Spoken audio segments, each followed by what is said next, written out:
आज हम लोग यहाँ पे देखेंगे बिहार बोर्ड वर्ग 6 का गणित और इसका हम लोग देखेंगे अध्याय 5। तो जैसा कि आप यहाँ पे देख रहे हैं अध्याय 5 में हम लोगों को पढ़ना है आधारभूत ज्यामितीय जानकारियाँ। तो देखिए सबसे पहले हम लोग यहाँ पे समझेंगे कि ज्यामिति का जो उत्पत्ति है कहाँ से हुई है और इसका अर्थ होता क्या है। तो देखिए यहाँ पे जो दिया हुआ है, यहाँ पे जो अंडरलाइन किया हुआ है, देखिए यहाँ पे दिया हुआ ज्यामिति शब्द की उत्पत्ति यूनानी शब्द जियोमेट्रॉन से हुई है। अब देखिए जियो का अर्थ क्या होता है, भूमि, और मीट्रॉन का अर्थ होता है मापना। ठीक है, यानी कि भूमि का मापना, यानी ज्यामिति का जो अर्थ होता है भूमि का मापना। तो चलिए हम लोग यहाँ पे समझते हैं कि रैखिक आकृति। अब देखिए यहाँ पे रैखिक आकृति जो है किसको कहते हैं। देखिए रेखा चित्र बनाते समय जो हमें सीधी एवं घुमावदार रेखाओं का प्रयोग करना पड़ता है उसे हम लोग क्या बोलेंगे, रैखिक आकृति। तो देखिए रैखिक आकृति जो है कुछ जो है ऐसा होगा। ठीक है, यानी कि सीधी भी हो सकती है और ये इस तरीके से भी हो सकता है। ठीक है, तो इसी को हम लोग क्या बोलेंगे, रैखिक आकृति। उसके बाद देखिए दूसरा जो यहाँ पे दिया हुआ सरल रेखा। देखिए सीधी रेखा को क्या बोलेंगे, सरल रेखा। जैसे कि इस तरह से ये सीधी रेखा होगा। ठीक है, इसको हम लोग क्या बोलेंगे, सरल रेखा। अब देखिए यहाँ पे जो दिया हुआ वक्र रेखा, जो घुमावदार रेखा होगा, ठीक है, उसको हम लोग क्या बोलेंगे, वक्र रेखा। जैसे क्या होगा, ये यहाँ पे दिया हुआ है, इस तरह से हम घुमा दे, इस तरह से, या फिर ऐसे कैसे भी हो सकता है। तो ये जो क्या होगा, घुमावदार होगा। ठीक है ना, यानी कि ये तिरछा मिर्छा होगा, तो इसको हम लोग क्या बोलेंगे। तो चलिए आगे हम यहाँ पे देखेंगे बिंदु के बारे में। जैसा कि यहाँ पे देखिए बिंदु, तो बिंदु को अंग्रेजी में क्या बोलेंगे, पॉइंट। ठीक है, तो देखिए यह क्या होता है कि यह समतल में एक स्थिति को बताने के लिए एक सूक्ष्म चिन्ह होता है। जैसे कि यहाँ पे जो बिंदु है, ठीक है, बिंदु को यहाँ पे दिखाया ए के द्वारा। ठीक है, तो ये क्या हो जाएगा, बिंदु। ठीक है, अब देखिए इसमें एक चीज़ याद रखिएगा, इसमें तो ना तो लंबाई होगा, ना ही मोटाई होगा, ना ही चौड़ाई होगा। ठीक है, अब हम ये भी कह सकते हैं, जैसे कि हम देखेंगे पेंसिल होता है। ठीक है, तो पेंसिल का यानी कि उसका वो जितना ही नुकीला होगा, ठीक है, यानी कि वो जितना ही नुकीला होगा तो बिंदु है उतना ही छोटा बनेगा। ठीक है, तो देखिए यहाँ पे आगे हम देखेंगे रेखाखंड। ठीक है, तो रेखाखंड को जैसे कि हम लोग यहाँ पे देखेंगे कि इसको अंग्रेजी में हम क्या बोलते हैं, लाइन सेगमेंट। अब देखिए लाइन सेगमेंट किसे कहा जाता है। देखिए दो निश्चित बिंदुओं के बीच खींची गई रेखा को रेखाखंड कहते हैं। ठीक है, जैसे कि यहाँ पे हम लोग देखेंगे ये जो है एक रेखाखंड हो गया। ठीक है, मान लेते हैं यहाँ पे ए और यहाँ पे हो जाएगा बी। ठीक है, और इसको हम लोग इस प्रकार से भी दिखाते हैं, जैसे ए बी, और यहाँ पे इस प्रकार से दे देंगे, क्या हो जाएगा, रेखाखंड का यह जो चिन्ह हो जाएगा। ठीक है, यानी कि रेखाखंड, तो रेखाखंड को हम इस प्रकार से दिखा सकते हैं। अब आगे देखिए इसमें, देखिए रेखाखंड में क्या होता है, दो अंत बिंदु होते हैं। जैसे कि हम देखिए एक बिंदु यहाँ पे, एक बिंदु यहाँ पे, यानी कितने बिंदु है, दो अंत बिंदु है। ठीक है, अब देखिए इसमें एक चीज़ और भी याद रखिए, इसकी लंबाई निश्चित होती है, यानी कि यहाँ से लेकर यहाँ तक ये फिक्स हो गया, यानी कि इसकी लंबाई क्या हो गया, निश्चित हो गया। और इसे जो है हम लोग क्या कर सकते हैं कि कागज़ पर भी खींच सकते हैं। ठीक है, इसे हमें क्या करेंगे, कागज़ पर भी खींच सकते हैं। उसके बाद आगे हम देखेंगे, तो चलिए आगे हम यहाँ पे देखते हैं किरण। ठीक है, तो जैसे कि किरण को अंग्रेजी में हम लोग क्या बोलेंगे, रे। अब देखिए रे किसे कहा जाता है, तो यहाँ पे दिया हुआ रेखा के एक अंश को किरण कहते हैं। ठीक है, किरण किसे कहेंगे, रेखा के एक अंश को किरण कहेंगे। ठीक है, अब देखिए यहाँ पे किरण एक बिंदु से आरंभ होती है तथा एक दिशा में ही बिना किसी अंत तक बढ़ते जाती है।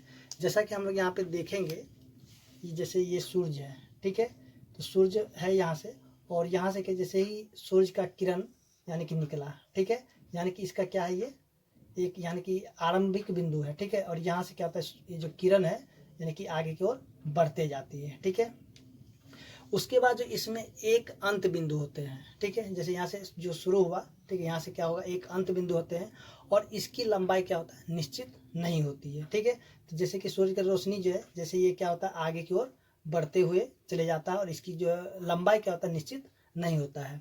उसके बाद हम देखेंगे इसको जो है कागज़ पर पूरी तरीके से नहीं खींचा जा सकता है, सिर्फ जो है हम क्या कर सकते हैं, इसको जो है इसको डायग्राम के द्वारा इस प्रकार से दिखा सकते हैं। जैसे कि यहाँ पे है एक, ठीक है, इसको हम इस प्रकार से कागज़ पे दिखा सकते हैं। जैसे कि सॉरी यहाँ पे ये हो जाएगा ए, ठीक है, और ये हो जाएगा बी, ठीक है, यानी कि यहाँ से ए बी, ठीक है, यानी कि देखिए ये तीर जो है किधर है, बी की ओर है, यानी कि ये बी की ओर आगे बढ़ते हुए जाता है, ठीक है। और इसको जैसे कि हम बढ़ाएंगे तो आगे और बढ़ते हुए चले जाएगा, ठीक है। इसलिए इसको जो है कागज़ पे हम नहीं खींच सकते, ठीक है। इसको सिर्फ हम क्या कर सकते हैं कि कोई एक डायग्राम के द्वारा इसको यहाँ पे दिखा सकते हैं। उसके बाद है इसको जो हम अगर हम दिखाना होगा तो हम इसको लिखें ए बी, और यहाँ पे इस प्रकार से इसको रे लिख सकते हैं, ठीक है। तो ये देखिए बी की ओर जा रहा है, यानी ये देखिए बी की ओर इधर घुमा हुआ तीर, तो क्या हो जाएगा, ये बी की ओर घूम रहा है। अगर हम इसको ऐसे लिखते ए बी और इधर हम लिखाते हैं, यानी कि ये जो किरण है इधर बी की सॉरी ए की ओर जा रहा है, यानी कि इधर घुमाते यानी ए की ओर जा रहा है, ठीक है। तो चलिए आगे हम देखते हैं। तो देखिए यहाँ पे जो दिया हुआ है रेखा, तो रेखा को हम लोग क्या बोलते हैं अंग्रेजी में, लाइन, ठीक है। तो देखिए जिसका अंत ना हो, ठीक है, जिसका अंत ना हो, अर्थात जो अनंत तक बढ़ाया जा सके उसे क्या कहेंगे, रेखा, ठीक है। जैसे कि यहाँ पे देखिए इस प्रकार से रहेगा रेखा, ठीक है, इधर भी तीर रहेगा और इधर भी तीर रहेगा। ये क्या होगा, इसको जब हम आगे बढ़ाएंगे तो आगे बढ़ते हुए चला जाएगा, ठीक है, यानी कि इसका अंत नहीं होगा, ठीक है। और इधर भी हम इसको बढ़ाएंगे तो क्या होगा, ये बढ़ते हुए चला जाएगा, तो इसको हम लोग बोल देंगे रेखा। अब देखिए इसका अंत बिंदु नहीं होता है, ठीक है, इसका अंत बिंदु नहीं होता। क्यों नहीं होता, क्योंकि इसको हम जहाँ तक इसको बढ़ाएंगे ये बढ़ते हुए चला जाता है, और इसकी लंबाई निश्चित नहीं होती है। जैसा कि हम यहाँ पे देखेंगे इसकी लंबाई क्या निश्चित नहीं होगा, ठीक है। इसे हम कागज़ पर नहीं खींच सकते, सिर्फ इसको हम क्या कर सकते हैं, यानी कि इसको दिखा सकते हैं, रिप्रेजेंट कर सकते हैं। जैसे कि यहाँ पे इस प्रकार से हम लिखेंगे ये, और ये हो गया यहाँ से, ठीक है, ए बी, ए और बी, इसको हम क्या करते हैं कागज़ पे इस प्रकार से दिखा सकते हैं। और जो है कि इसका जो सिंबल होगा, चिन्ह होगा, तो इस प्रकार से हो जाएगा, ठीक है, यानी कि दोनों तरफ हम तीर लगा देंगे। तो चलिए अब देखते हैं यहाँ जो प्रश्नावली 5.1 है। तो यहाँ पे जो दिया गया है, नीचे दिए गए रेखाखंड का नाम बताइए, ठीक है। तो चलिए हम लोग सॉल्व करते हैं क्वेश्चन नंबर 1 को। जैसा कि यहाँ पे दिया हुआ है प्रश्न संख्या 1 में इस प्रकार से एक दे दिया है ए बी, यानी कि रेखाखंड दे दिया, ठीक है। इसको हमें क्या करना है कि नाम लिखना है, तो हम लिखेंगे ऐसा ए बी लिख करके, और देखिए यहाँ पे इस प्रकार से एक रेखाखंड का चिन्ह लगा देंगे, ठीक है। फिर उसके बाद जो यहाँ पे और भी दिया हुआ है दूसरा सा ऐसा फिगर दिया हुआ है, ठीक है ना। यहाँ दे दिया क्या, पी दे दिया है, क्यू दे दिया है, और यहाँ दे दिया है आर।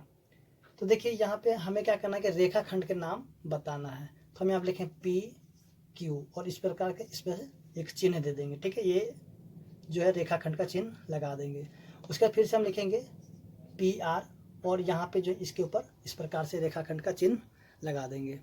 तो अब हम देखते हैं जो क्वेश्चन नंबर 2 दिया हुआ है, ठीक है, किरण के स्रोतों के उदाहरण बताइए। तो देखिए यहाँ पे जो क्वेश्चन नंबर 2 में है, तो इसमें हम क्या लिख सकते हैं, यानी किरण के स्रोत के उदाहरण क्या क्या हो सकते हैं।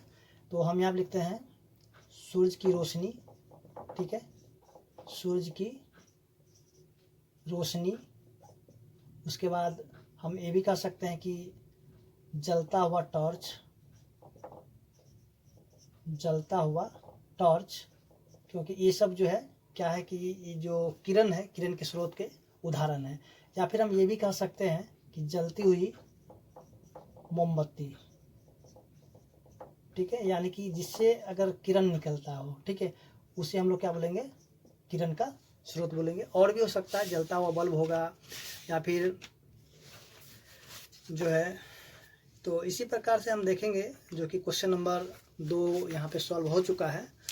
तो चलिए अब आगे हम देखते हैं जो क्वेश्चन नंबर 3 दिया हुआ है। देखिए क्वेश्चन नंबर 3 में जो दिया हुआ है, निम्नलिखित को अक्षर संकेत में दर्शाइए। जैसे यहाँ पे दिया हुआ है, ठीक है, क्वेश्चन में रेखाखंड, किरण और रेखा, ठीक है, इसे हमें क्या करना है कि संकेत यानी अक्षर में दिखाना है। तो जैसा कि हम यहाँ पे करेंगे क्या, चलिए इसको सबसे पहले क्वेश्चन नंबर 3 के लिए हमें पहले दिखाना रेखाखंड, ठीक है। रेखा खंड। तो रेखाखंड को हम कैसे दिखा सकते हैं जान ले, जैसे कि देखिए यहाँ पे यहाँ लिखेंगे ए हो जाएगा बी, ठीक है। तो इसको हम ऐसे दिखा सकते हैं ए बी, ठीक है। उसके बाद किरण, ठीक है, किरण। तो किरण को हमें दिखाना है, तो जैसा कि यहाँ पे किरण इस प्रकार से हम दे देंगे, ठीक है। यहाँ पे ए से चलिए आप लिखते हैं पी और इधर यहाँ पे क्यू। तो आप कुछ भी लिख सकते हैं, कोई जरूरी नहीं कि ए बी या पी क्यू लिख सकते हैं, जो आपका मन हो। एम एन भी लिख सकते हैं, कोई दिक्कत नहीं है। देखिए आप लिखें पी, लिखें क्यू, देखिए क्यू की डायरेक्शन में जा रहा है यानी कि तीर, तो यहाँ पे इस प्रकार से इधर लगा देंगे, ठीक है। उसके बाद है रेखा, सॉरी यहाँ पे हाँ रेखा है। चलिए यहाँ पे हम देखते हैं रेखा, ठीक है। तो रेखा को जैसे कि हम इस प्रकार से लिख सकते हैं। तो चलिए यहाँ पे हम लाते हैं एम, यहाँ देते हैं एन, ठीक है। तो यहाँ पे लिखे एम एन और यहाँ पे दोनों तरफ क्या करेंगे, रेखा का चिन्ह लगा देंगे, ठीक है। तो देखिए यहाँ पे जो अब बताना है क्वेश्चन नंबर 4 में कि बिंदु P और Q की स्थिति बताई कि ये किस भाग में है। देखिए यहाँ पे जो दिया हुआ है, ठीक है। देखिए P कहाँ अंदर में है, ठीक है। तो क्या हो जाएगा, ये जो P जो है अंदर में दिया हुआ, ठीक है ना।